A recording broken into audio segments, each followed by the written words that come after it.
Hello, good evening, everybody, and welcome to our co-founder matchmaking event. My name is Arantxa. I'm a startup scout at IMIC iStart, and together with Sabine from NOA, we will be your host for the upcoming 25 to 30 minutes before your one-on-ones will start.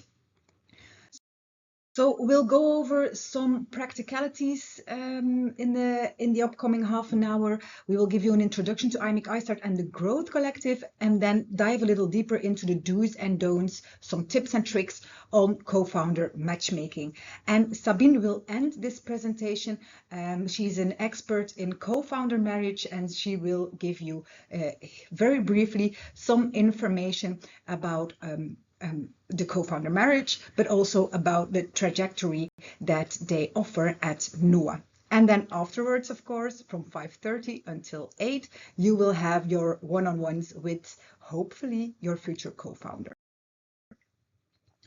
Important to mention is that this is a pre-recorded session. So it's recorded now, it's Wednesday morning, so the day before the event. And at this moment, we have 158 participants, of which 43% want to join an existing startup. They don't have a startup themselves. And 57% have a startup and are looking for a co-founder or a late co-founder.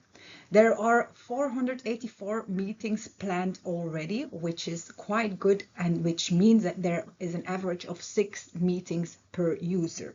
Know that you can still, even during this event, plan extra meetings if you want.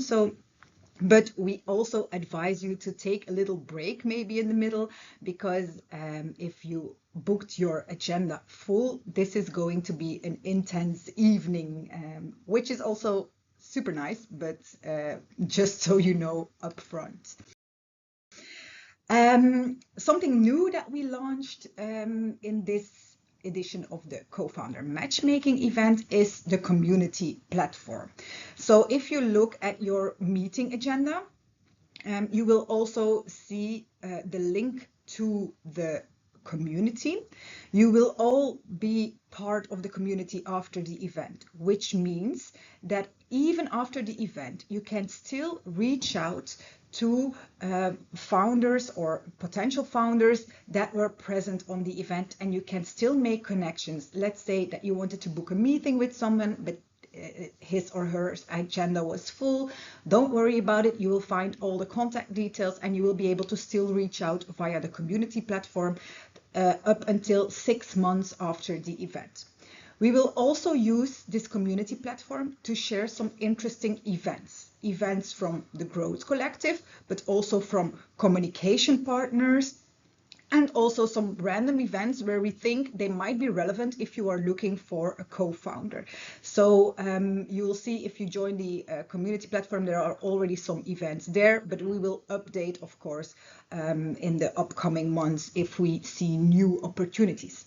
There's also an information page, it's the news page, where you can read some articles where we will post also interesting articles about finding a co-founder, so that you have all the information you need to start this journey in finding a co-founder. So please feel free to join the community, to have a look at it, to give us some feedback if you have feedback, and especially follow up on the community in the upcoming months to see if there are new opportunities for you to find.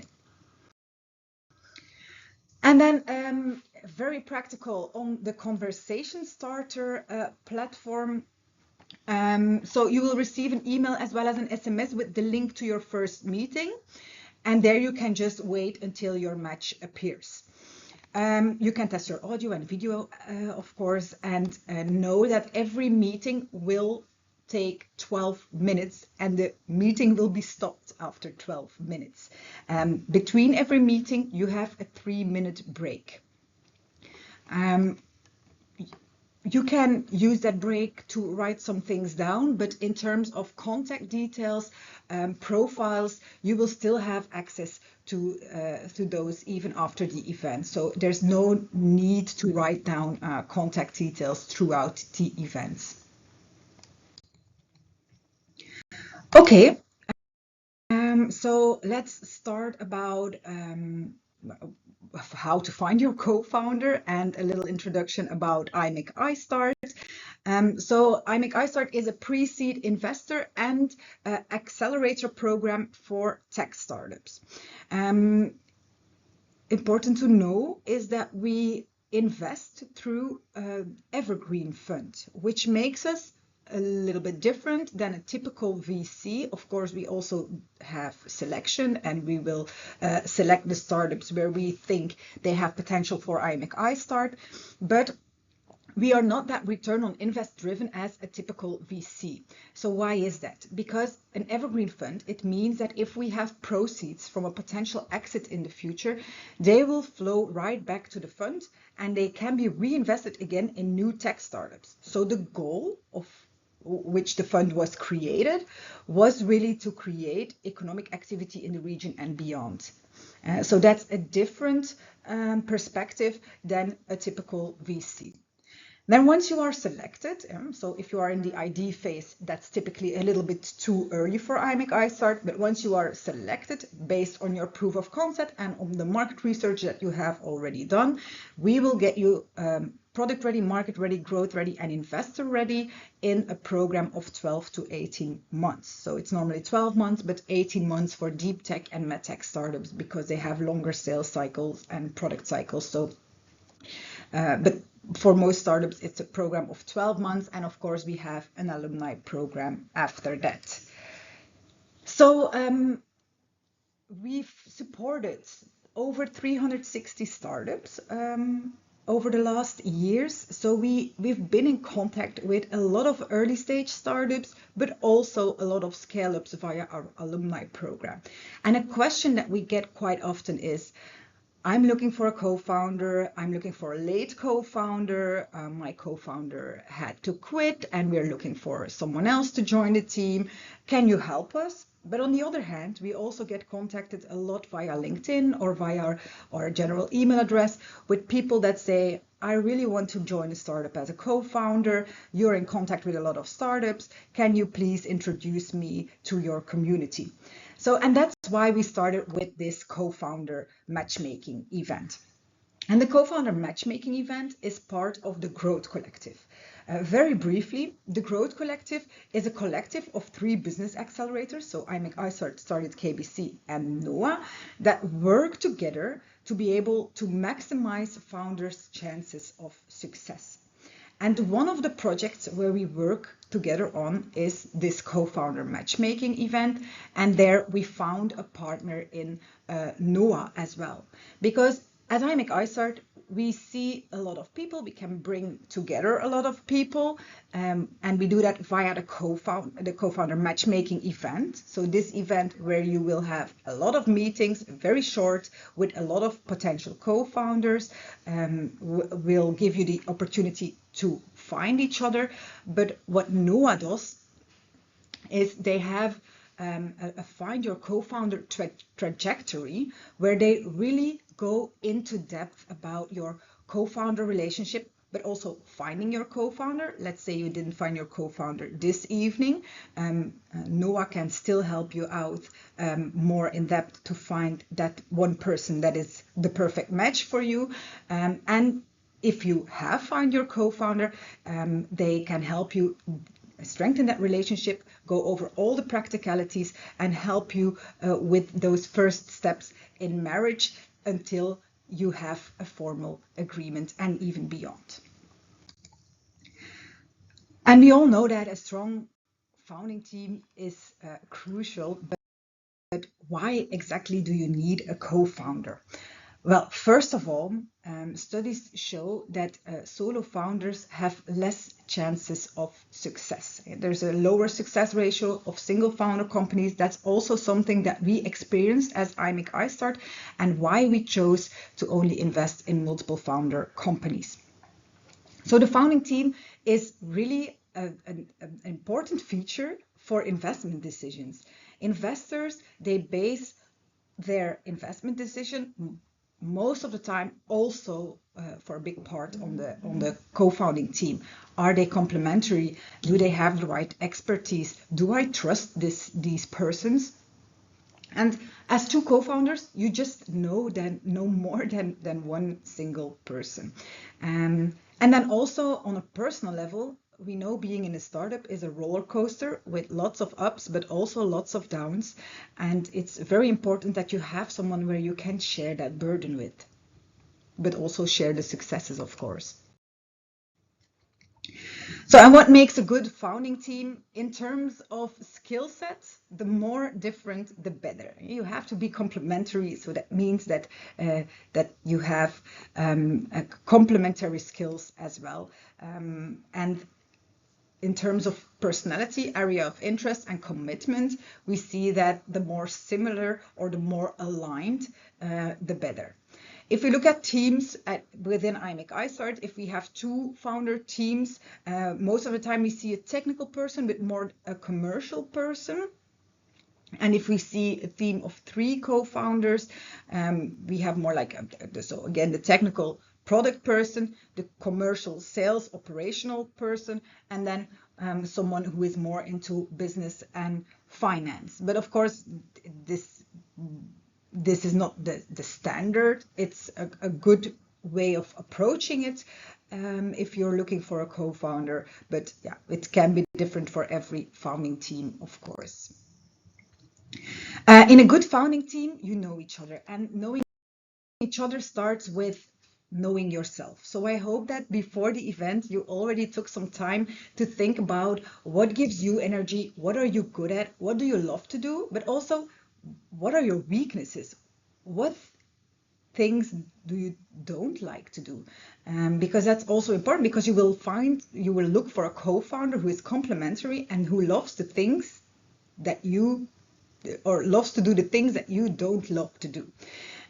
So think about also your intentions and your expectations. Understand your personal situation, your own working style, and don't think that everybody has the same working style. So be aware of how you think about those things, and also think about what are your non-negotiables upfront and what are red flags for you upfront. And then, yeah, general advice, not only for the co-founder event, but in life, be yourself, be authentic, because that will help you on the long term in building that relationship. Okay, what is important to know about each other? So for tonight, you will only have 12 minutes to meet your potential co-founder. The meetings are only 12 minutes. This means that you will be able to ask some interests, some experience, look at this person's personality, see if there is a click or a first spark, but know that we've provided you with the brochure that we sent to all of you. It has a list of 50 questions that you want to ask your potential co-founder. And here are some of the questions. You can find the full list in the brochure. And that might be an interesting list if you have a follow-up meeting with someone that you met this evening, to take these questions to a next meeting as well. All right, what does our experience tell us? Well, 2 to 3 founders seems to do the trick in most cases. Most of the startups that apply to IMEC iStart also have 2 to 3 founders. Sometimes you see teams that have over 5 co-founders, but this seems to complicate the cap table too much, and also the interpersonal relationships. So from our experience, we would say 2 to 3 founders seems to do the trick. Formal and explicit agreements and open communication are key from the start. Yeah? Why are you doing this? What is your vision? And what are your expectations? How will you react when things are hard? This is a very important question, and something that we will come back at as well. We will always advise startups or potential founders to first work together in a trial period where you can really get to know each other and also see if there is a stressful situation, how will my potential co-founder react to this situation? Is it going to be fire and oil if you are in a stressful situation, or are you going to be even stronger as a team in stressful situations? The ideal co-founder has the skills you lack and loves to do the work that you don't. I already mentioned this, but this is so important to look at. Okay, our vision is aligned, our intentions are aligned, but we do have different skills, yeah, and different experience. And then look for a long-term commitment, someone who is really passionate about solving the problem that you are working on, and not just somebody who wants to be part of a startup. Of course, this is difficult to assess in only 12 minutes that will follow in the meetings, but keep this in mind in your follow-up meetings as well, that you are really looking for passion in your co-founder as well. And then what we see is having worked together previously is a positive indicator for future founding team dynamics. And this is something that also investors know. If you can say we worked together for a previous employer already, or we worked together on a project together, this will strengthen your case with investors, but it's also just proven that this helps. And that's why we always advise you, if you find someone this evening where you connect with, don't sign a co-founder agreement next week, but take some time to do a trial period and to really get to know each other and work together. We've had lots of success stories already from this co-founder matchmaking event. Every time I launch a new edition of the event, I get a lot of emails from people that found their co-founder via this event, which is super nice. And I'm always happy if you find your co-founder via our event, that you just let me know. It's always nice to hear. But we also interviewed Hans from AI Blocks and Christina from Contour Lab, who also found their co-founder via the co-founder event. And we asked them, how did you do it? What can you say that might probably help future participants in this event? And what came out of the interview is that before the event, they said they both knew exactly what they are looking for in terms of expertise, and they also requested meetings accordingly. They really went through all the profiles on Conversation Started, and they really made the connections that they thought might be right for them. So they took some time already before the event to do their research, also searching for those people on LinkedIn, already see if there are connections. So they did quite some research before the event.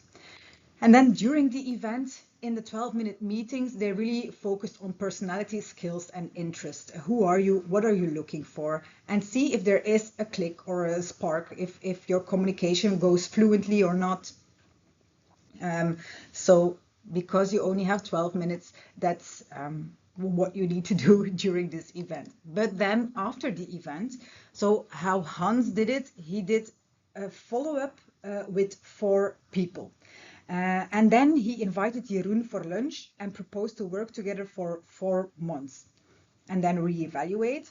So a month later, they signed the letter of intent to discuss how they wanted to work together in this trial period. And after 6 months, so 6 months after the event, they signed a formal agreement. Christina from Contour Lab, she met with a few people in person to talk more in depth about visions, expectations, and so on. But then she had a great match with Ilyas, so they saw each other again and then decided to enter a trial period where they laid out a specific roadmap where Ilyas would work on, and then next to that some small projects as well together. For both of them, Hans and Christina, it took 6 months from the first interaction on the co-founder matchmaking event until they really signed a formal collaboration together. So if you thought that you would have found your co-founder tonight and sign your co-founder agreement tomorrow.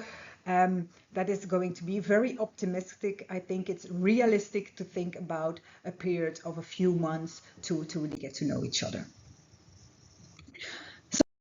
So what to do after this event? Well, we already mentioned the word marriage, and well, it's quite correct because you will often spend more time with your co-founder than with your life partner. So really take the time to get to know each other, and again, work on a project together to do a kind of short time test as well. Communicate very clearly about your intentions, experiences, expectations, and you're all here to find a co-founder. You will probably meet up with more people after the event or connect with more people. Be also honest about that. Try to keep an open communication. Also, if there is no match, if you don't see the match, tell it to the person that it's not going to work out. This is really already tonight, those 12 minutes will define how your communication will be in the future. So really try to be open and clear about what your expectations are.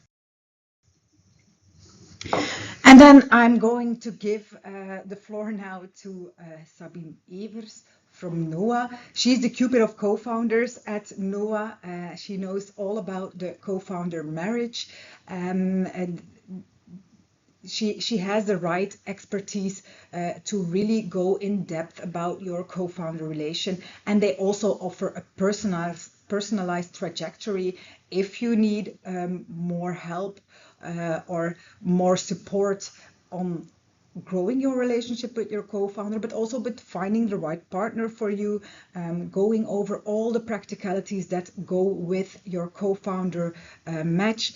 She is the right person for you. So I'm going to give the floor to Sabine now for a little bit of information about the Find Your Co-founder trajectory of NOAH.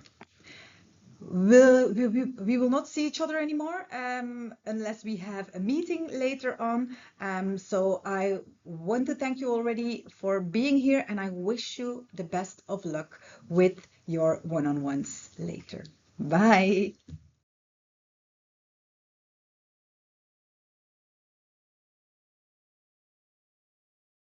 Thank you, Arantxa. Hi, everyone.